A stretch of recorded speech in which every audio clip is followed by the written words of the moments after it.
Sri Vishnu Sahasranama, name 800, Su-locanah.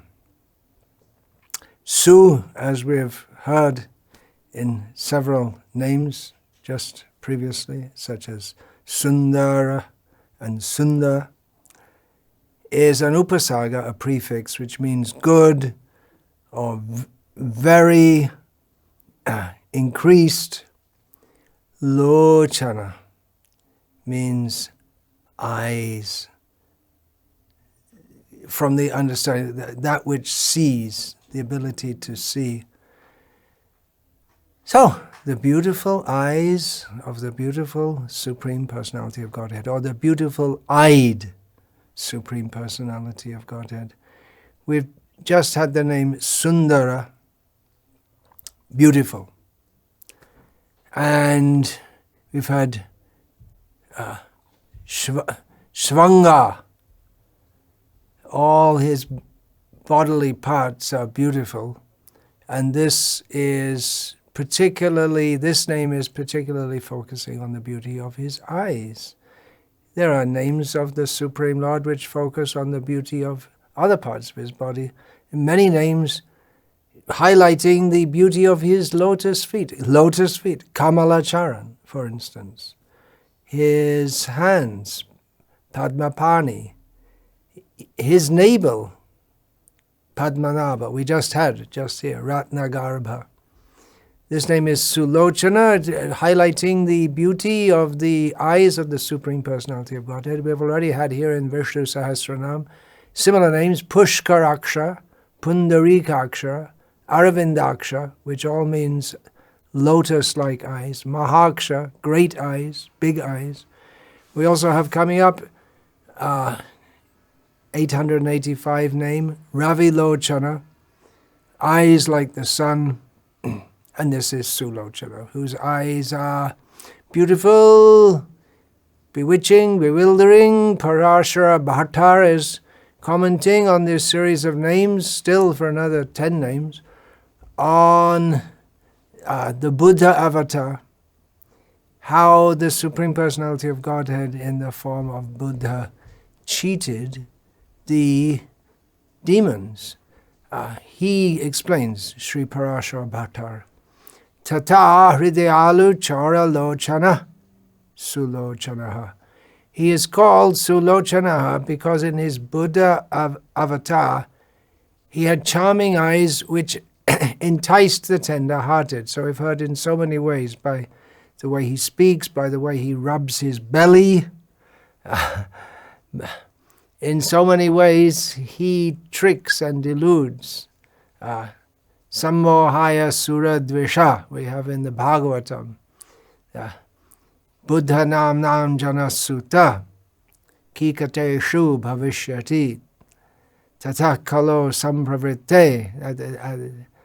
Toward the beginning, Vyasadeva says, toward the beginning of Kali Yuga, Buddha appears to sammohaya, to seriously delude those who are envious of the demigods. So he appears as the son of Anjana in the province known as Kikat. Is it Kikat? Yeah. So his eyes, it's another feature which enticed the tender-hearted. But wasn't it that Buddha appeared to stop those who are performing animal sacrifices? So that doesn't suggest tender-hearted. Well, it may be. It's a strange thing that people may have some very demoniac traits and still have some softness in some ways. Just like you'll see people who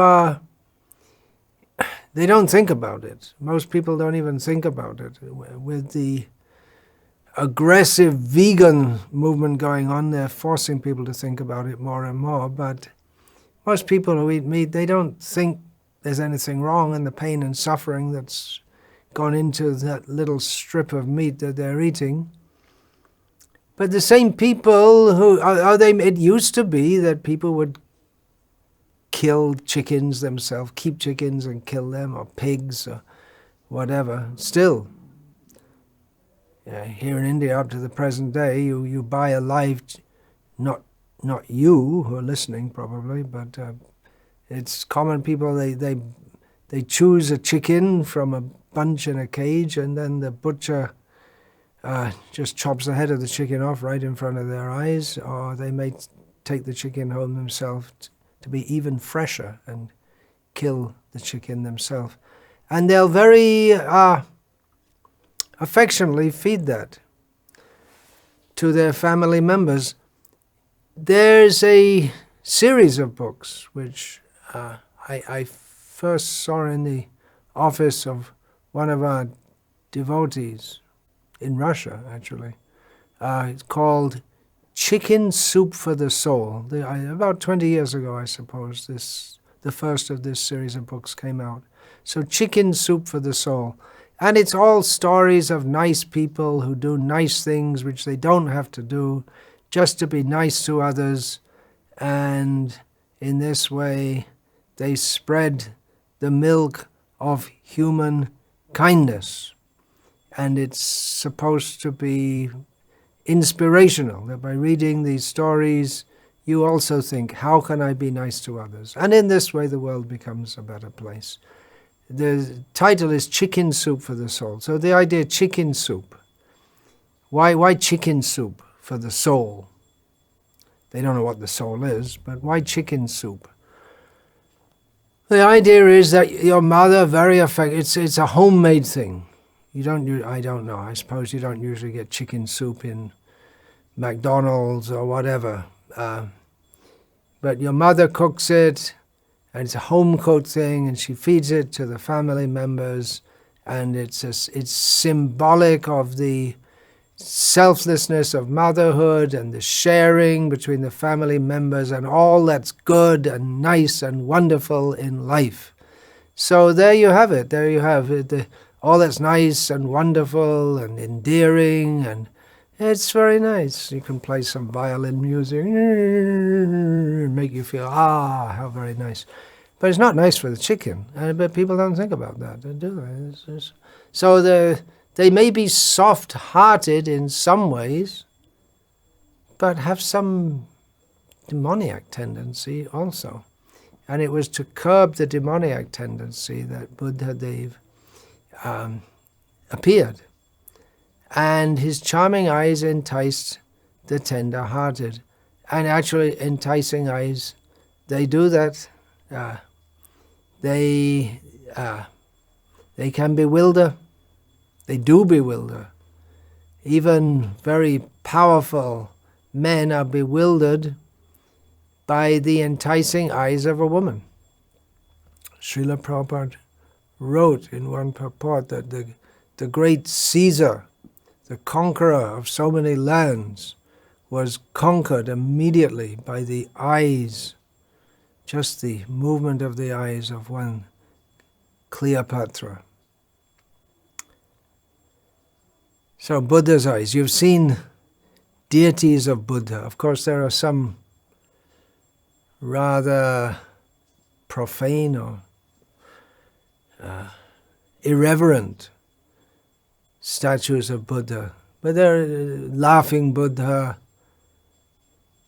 But that's common among Buddhists, the laughing Buddha. The idea that a Buddha is just laughing at everything. What is there to do but laugh? Although we don't find in the biographies of Buddhadev any such thing. Of course, the biography Lalita Vista, that came out centuries after Buddha passed away. Anyway, there are many, many deities you'll see.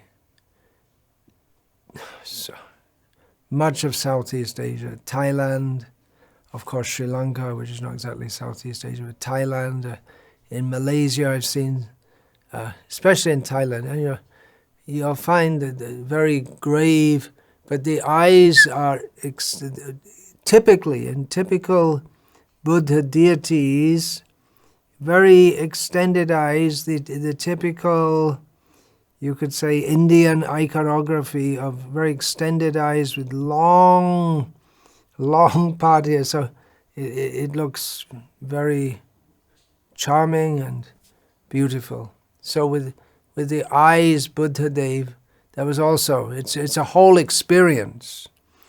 The way he talks, what he talks, his renunciation, his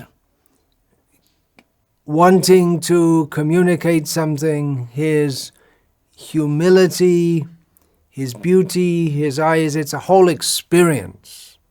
Just as we had with Srila Prabhupada, who had a very different message and mission to that of Buddha Dev. But any, what we can call charismatic person, the kind of person who just attracts people's attention. By qualities, it may be by extrovertness, or it may not be extroverted character. But unforgettable personality, powerful personality. So Buddha Dev, one of the features of his powerful personality was his eyes. And remember that eyes, it's not just the shape of the eyes. Eyes are very powerful in communicating. It's said that Gladstone, toward the end of the 19th century, Gladstone was in and out of power as the Prime Minister of the United Kingdom, which at that time was ruling much of the world. And it was said that in Parliament, in the Houses of Commons, the House of Commons, that just by his glaring, he would frighten an opponent of the opposite party. He would frighten them into submission. I don't know if you could get away with that now in the House of Commons, but Gladstone did. He, just by his fierce look, he would put fear. Of course, he must have, the people who he cowered down must have known that if they tried to speak when he's looking so angry, he was quite capable of verbally cutting them to pieces also. But eyes are very indicative for seduction, for showing anger, all kinds of emotions, even ignoring people. Just I used to hear that devotees, this was long back in Hong Kong, devotees used to do office-to-office book distribution, and a common response was that the people they were trying to interest in the book would just act as if they weren't there, they weren't hearing them, they didn't see them, they wouldn't look at them. That's in Chinese, or at least that part of China, Hong Kong, the culture to just avoid people, don't look at them. So eyes are very expressive. And the beautiful eyes of Krishna. I'll go on one quote from Vishnu Purana that Parashara Bhatta gives. Punascha raktambara dhrik mayamoha ajitekshanaha. He was clad in crimson robes and had eyes which were unconquered. So you get the idea. His eyes were very strong and powerful also. And he deluded the minds of all by his maya. Okay, now let's get on to the beauty of the eyes of the Supreme Personality of Godhead in other avatars, which bewilder in another way, but in a way that is uplifting and not taking us away from him. The amazing avatar of Buddha is that he took people away from Krishna, further away from Krishna. Just they're causing so much disturbance by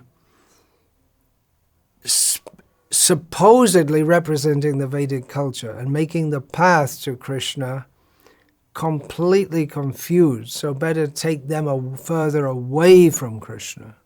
so they don't cause any more disturbance by posing themselves as followers of the Vedas. Better they come out openly and say we're against the Vedas, rather than saying in the name of the Vedas that we are doing animal sacrifices, which was for the purpose of killing so many animals. So, the beauty of the Supreme Lord's eyes, so many statements are there in Shastra, how the eyes, they attract devotees toward him. The Buddha, his mission was to push the demoniac people. You get in your corner. You don't come in here. You don't come in the Vedic fold. You go. You beat demons clearly. Stop pretending to be followers of the Vedas. But the Supreme Lord's beauty, his beautiful eyes, they attract devotees close to him. It takes quite some qualification, even to be able to see those eyes, inasmuch as we are recommended in Padma Purana to first, and Srimad Bhagavatam, to first meditate on the toes of the Lord, and the feet of the Lord, the ankles, then the calves and the knees and the thighs, and only gradually go up to his lotus eyes. And Padma Purana compares the Bhagavatam, the cantos, to first, second, third, to meditating and gradually going up, and the 10th canto. In the 10th canto is like the smiling face of the Lord. Srila Prabhupada said we can hear the sound of Krishna's flute in the 10th canto of Bhagavatam. Shastra is there, and of course the devotees, they have their own realizations which they've put into writing, mostly into verse, which is non-different from Shastra. Throughout the Divya Prabandhams, there are so many instances of praising the beauty, which includes the eyes of the Lord. Andal, in her pasurams, that means her verses, particularly praises the beauty of the Lord because she is the wife of the Lord, so she's particularly attracted to his transcendental beauty. Here is a transcendental description of the Supreme Lord from one of the pasurams of Sri Andal. If you don't know who Andal is, that's a big story. She appeared as like an ordinary girl, but she married Sri Ranganatha Swami, and her physical form merged into the form of Ranganatha Swami at Sri Rangam. We see him as a deity. She saw him as the Supreme Lord. Pratima Nahatumi Shakat Brajendra Nandan. We find in Chaitanya Charitamrita the young Brahmin from Vijayanagar telling the deity Gopal, "You're not a deity. You're directly the son of Maharaj Nanda." So Andal, she entered into his form, and standard in temples of the Sri Vaishnava Sampradaya, they have the temple of the Supreme Lord and a temple of Sri and of Andal also. So, Andal, she says, for instance, she praises my sweet nectar who resides in Sri Rangam. He has beautiful hair, beautiful mouth, beautiful eyes, one from whose beautiful navel sprouts the beautiful lotus, the one who has subjugated me as his own by his beauty. So particularly thinking about the beauty of the eyes of the Lord, but it's part of a package. His whole beautiful everything about him is beautiful, everything about him is sweet, everything about him is enchanting. Baladev Vidyabhushan gives a similar understanding. His eyes look beautiful, but he specifically says due to their reddish corners and elongated shape. Yeah, that elongated shape I was saying in the Buddha deity. We find in the Bhagavatam, 10th canto, that the gopis of Vrindavan, who are of approximately the same age of Yashoda Mai, they would come and complain to Yashoda. Oh, your naughty boy he's come in our house, he's smashed up all the milk and yogurt pots, made a big mess, fed it to the monkeys and made our children cry. But they also saw his eyes are fearful, rubbing his eye. We have in Damodarashtakam also. So they requested him, they didn't want him to become upset. So he's a bit of a cheater in that way also, because he knows he's guilty, but he's crying to try to get himself excused.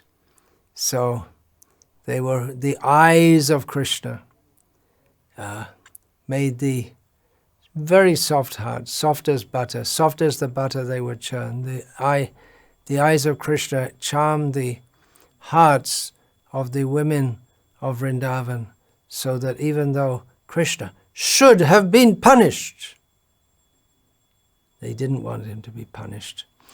Beautiful eyes, at least in the robust culture I was raised in.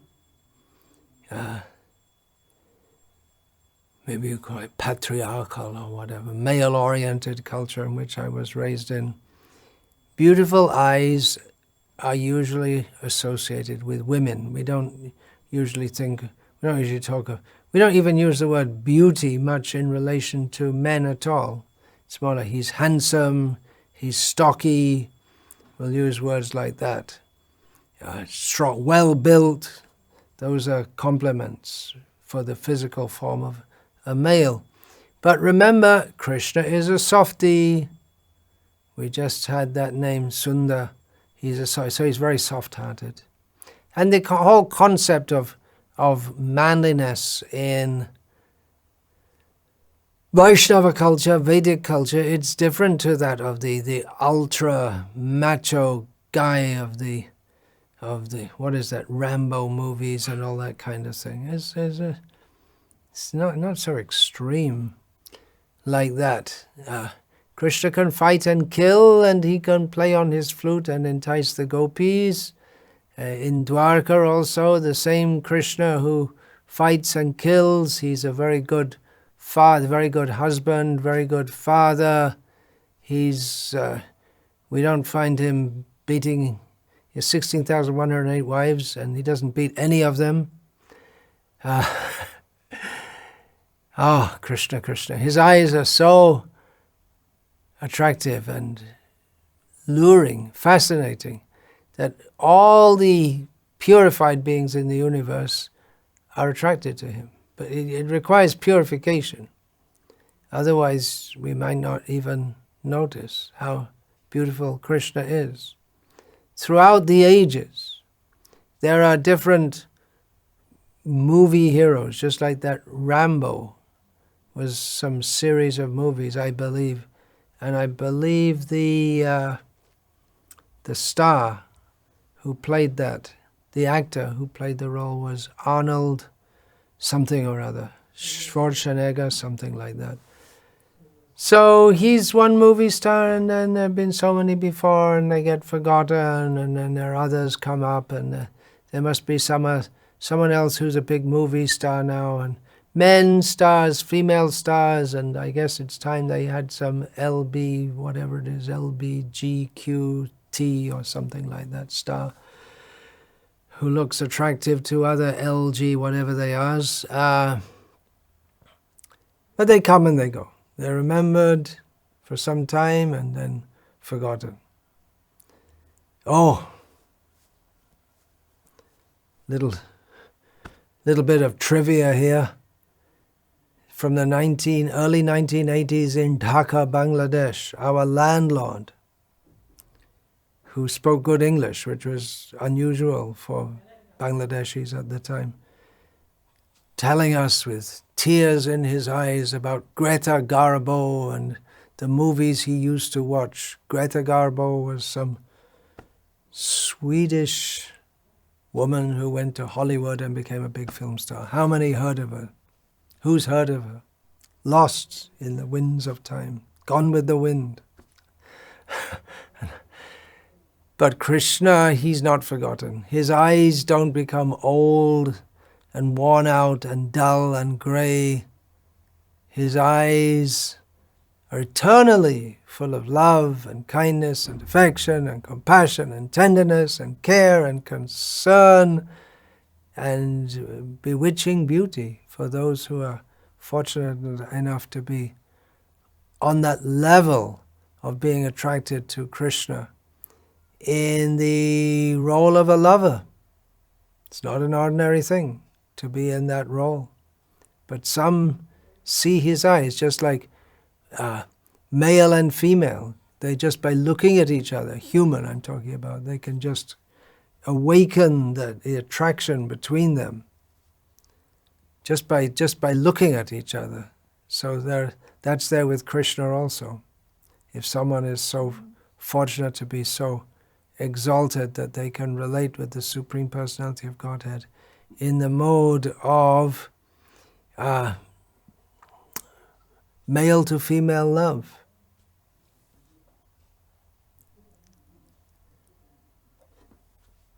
Anyway, we're not all going to be gopis. We are not all. There are gopis, gopas, cows. There are servants in Vrindavan. There's grass in Vrindavan. There's the wind in Vrindavan. There are trees in Vrindavan. And beyond Vrindavan, there's Dwarka, Mathura, Vaikuntha, Ayodhya. In all his forms, the eyes of the Supreme Lord, a very, very special part. Even everything about his body, Angani yasya sakalendriya vrittimanti, all the parts of his body can perform all the functions, but still his eyes are singled out as being especially pleasing and attractive. Even for us, our eyes, they're essential. I mean, there are blind people who can operate in the world, but it's only by the grace of those who can see, because if we were all blind, mankind came out of Africa, right? Yeah, right, that's what they say. Well, if they're all blind, they wouldn't have got out of Africa. They're all been eaten by all the lions, right? You need some eyes to be able to see. We say, I understand. We can say, I see. I see. I see. Seeing is given such importance. Seeing is believing. That is the presumption that in science you should be able to prove something means by seeing. Of course, it goes beyond that, but the initial idea, pratyaksha. Pratyaksha means direct evidence, but aksha specifically means eyes. So pratyaksha means direct experience. That can mean by hearing, by touching, by tasting, but the word is given pratyaksha, indicating the eyes. In other words, visual evidence is considered the most strong, although of course there are optical illusions. But still, they say, seeing is believing. Doubting Thomas, he wouldn't believe that Jesus had come back from the dead. And then he just didn't believe it. When he saw, he believed. And he's ridiculed for that 2,000 years later, although probably most people would not believe it if you told someone came back from the dead. So, eyes are the portals through which we see and to a large extent understand the entire external world.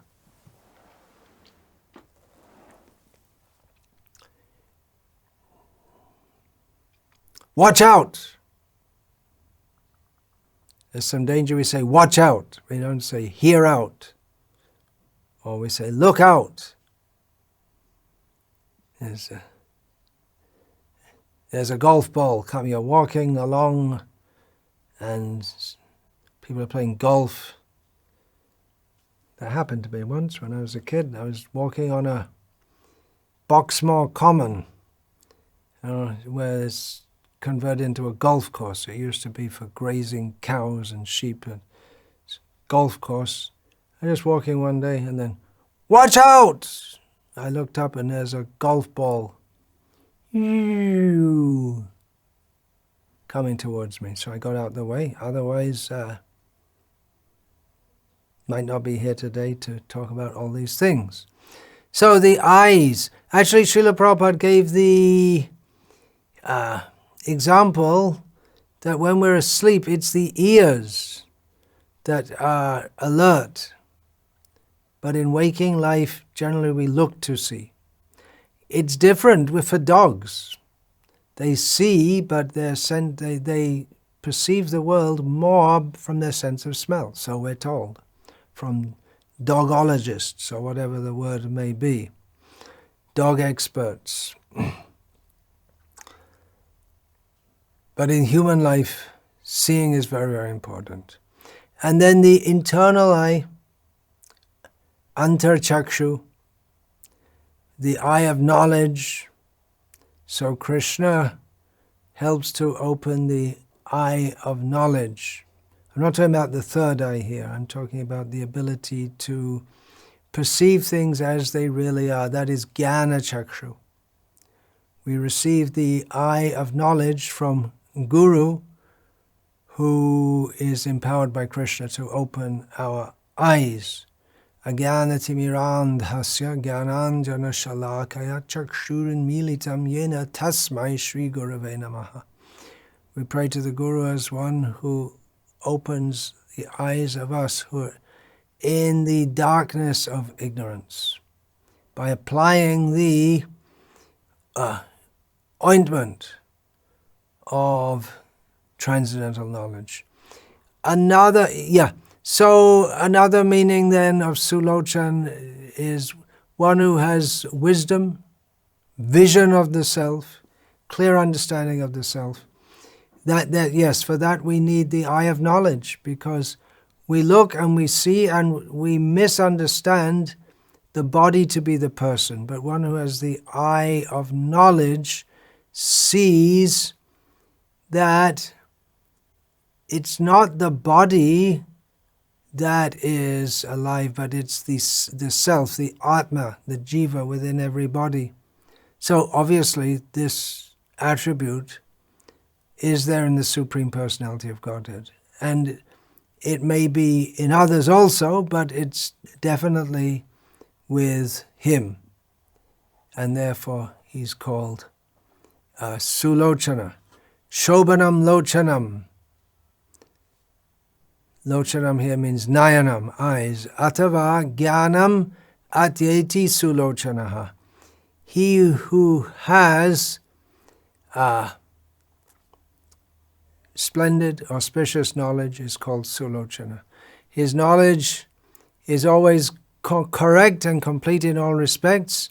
It's also swatantra. His knowledge is not derived from seeing, touching, smelling, tasting, feeling. It's not from shravan, manan, nididhyasana, from hearing, contemplating, and internalizing.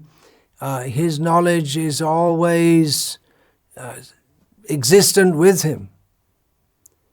And it's always completely clear. Our knowledge is always muddled up, and we always have the we can never be sure if we really know everything properly. That's why, in one sense, the academia is agnostic, means that in all fields of knowledge, no one in academia can claim to fully, completely know anything perfectly. Of course, some things, 2 + 2 = 4. If you're in the philosophy department, nothing goes, but some things are, many things. It's in science especially, they say that, yes, we know this, but it's subject, what we know is subject to being refined or modified or possibly even completely superseded or retired by a better understanding. But Krishna is not like that. He knows everything perfectly and completely. So Su-locanah, he sees everything perfectly.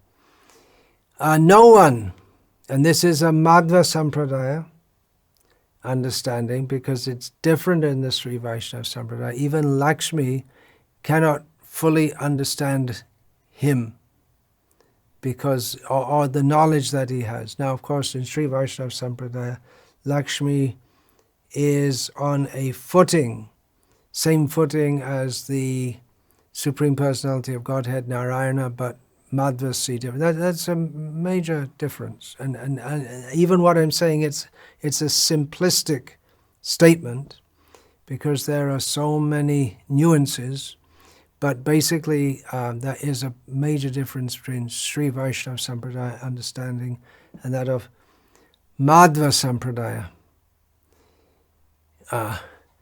Su-locanah, that means that he sees, and he sees in the best way. And therefore, they comment, is from Madhva Sampradaya, Vedvyas, Vishnu Avatar, he wrote so many books, or he gave us so much Vedic knowledge, but he only gave it according to the capacity or the caliber of the recipients, of their ability to understand it. So what's being stated here is that even though we have various shastras, only that much is given to us as we can understand, because the knowledge of the Supreme Lord goes it's unlimited. We're given just a fraction, that's all. But for us, that is perfect and complete. What we get is perfect and complete. Just like, for instance, in Bhagavatam, that's this topmost shastra, but actually that's developed more in the writings of the Goswamis about the pastimes of Vrindavan. It's given in a summary manner in the Bhagavatam, and without going much into the intricacies of the intimacy, which is not meant. It's not meant for everyone. It's the writings of some of the writings of Rupa Goswami, especially they're very intimate. So it's not meant for everyone. So another feature of the greatness of his knowledge is that he gives as much as we can handle. Although the depth of his knowledge is not known to anyone else. Now, Shankara, I didn't go to, what did Shankaracharya say? Getting back to his beautiful eye, yeah, it's similar. He gives the meaning of beautiful eyes and who has superior wisdom. So yeah, we're covering that. And then, with his eyes, he sees everything, everywhere, inside and outside. He sees what's in our hearts. We can't do anything privately and secretly and think no one can see us, because Krishna always sees everything we're doing. He knows the purpose of the creation, and by his eyes he sees, he directs. He sees everything that's going on at all times and all places of everyone. Past, present, and future. He all sees simultaneously. And he also gives everyone else the ability to see. We can see because he sees, and he gives that ability to us. The sun and the moon are considered his eyes. Sashi Surya Netram, we have in the Gita, in the description of the Vishvarupam, the universal form. It's two eyes. Without the sunlight or moonlight, without the assistance of light, we cannot see. So he gives us all facility to see. So in this way, he shares his ability to see with others. And that is a summary of the name Su-locanah. Now, by the grace of Srila Prabhupada, the blessings of the Vaishnavas, I've been through discussing 800 names of the 1,000 names of Lord Vishnu, and I pray for the mercy of the Vaishnavas and of Srila Prabhupada that I may be able to share with you and purify myself by doing so another 200 names of Vishnu Sahasranama. Vancha kalpatarubhyascha kripa sindhubhya evacha patitanam pavanebhyo vaishnavebhyo namo namaha. Dante nitaya chunakang padayo nipatya kritva chakaku shatametadaham ravimi he sadhava sakala eva vihaya durat gauranga chandra charane kurutanuragaha. Parivadatu jano yata tata va nanumukaro navayang vicharayamaha. Hari rasa madira madati matta bhuvi vilutama nartama nirvishama. Hare Krishna, Krishna Krishna, Hare Hare, Hare Rama, Rama Rama, Hare Hare.